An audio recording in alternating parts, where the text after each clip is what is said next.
Championship Saturday in girls hoops had 3 area teams looking to bring home a gold ball at the Resch Center. Kimberly in Division 1, Xavier in Division 3, St. Mary Catholic in Division 4.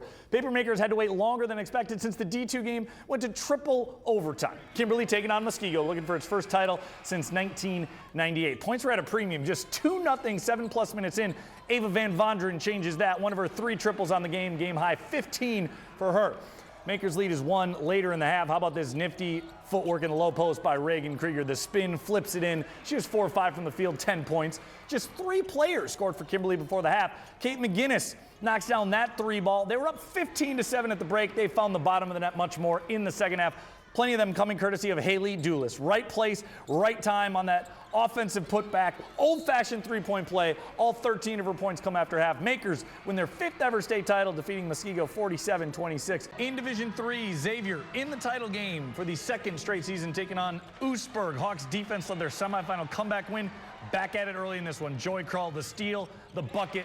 They're up by 1, but again, offensive struggles left them down at the half, trailing by 11. Same deficit, final 12 minutes. It's now or never.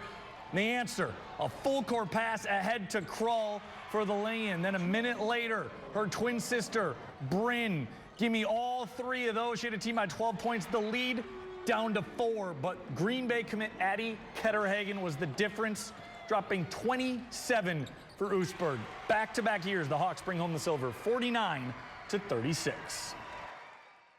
I just couldn't be prouder. The effort and just the resiliency was fantastic. That's Xavier Hawks basketball. We gave it ultimate effort, turned the ball over a little bit too much. In the middle of the season, like we talked about after the game, when we were 7-10, coming off just a really hard schedule, we flipped the switch and we really want to turn things around. We haven't lost since then. Process to getting here, coming back to back, is something to be said in itself, even if it's not the outcome we wanted.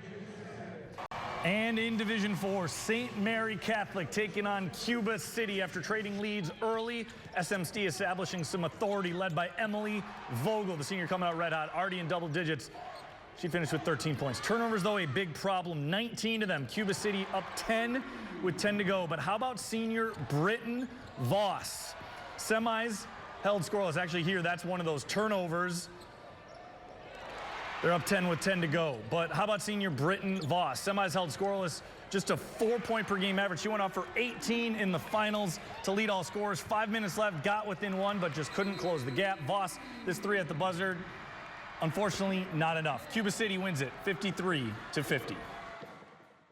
Kind of made us a little bit uncomfortable, which they did well at, and they're a good team. I think we tried to adapt as best as we could, and we played as tough as we could, but overall they got us on night. I'm so proud of everyone on our team. I think we gave it our best effort. We did make it the furthest we could go, so I think that's an accomplishment there.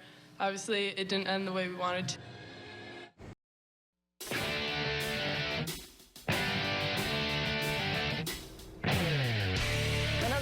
Girls basketball season came to a close yesterday with the WIAA state championships. 2 area teams settling for silver balls in St. Mary Catholic, which fell to Cuba City 53-50, and Xavier, which lost to Oostburg 49-36. Meanwhile, Kimberly won its first state title since 1998 with a 47-26 victory over Muskego. While the Papermakers won by 21 points, Cody Krupp and Doug Ritchie discuss how their defense was key in taking home the title.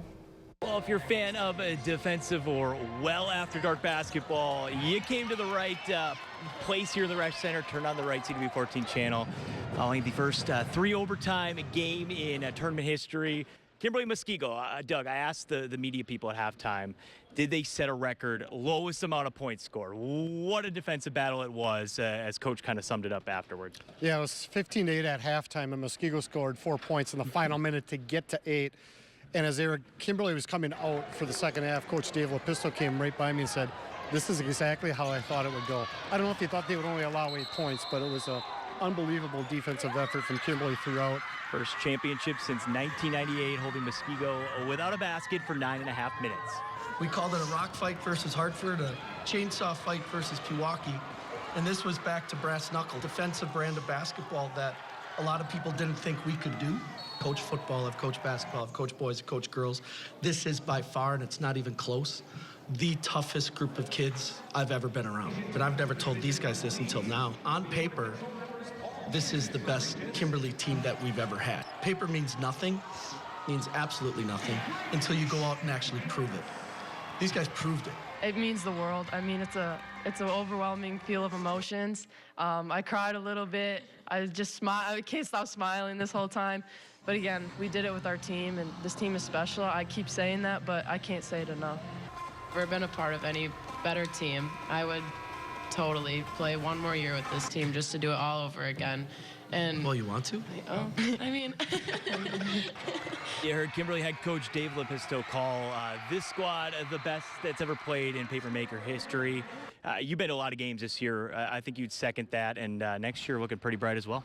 Yeah, I mean, they got 3 sophomores coming back, and Haley Dulis, Ava Van Vonderen, and Kennedy Eben. They have Emily Urban. There's 4 of your starters. Celebrate this one, but I really think once Kimberly gets into the offseason, they're going to be thinking about a repeat. Doug and I, we're going to be in Madison starting Thursday for the boys' side of March Madness of high school basketball. For Doug Rich and Cody Krupp, this is the end of the girls' basketball state tournament here in 2025.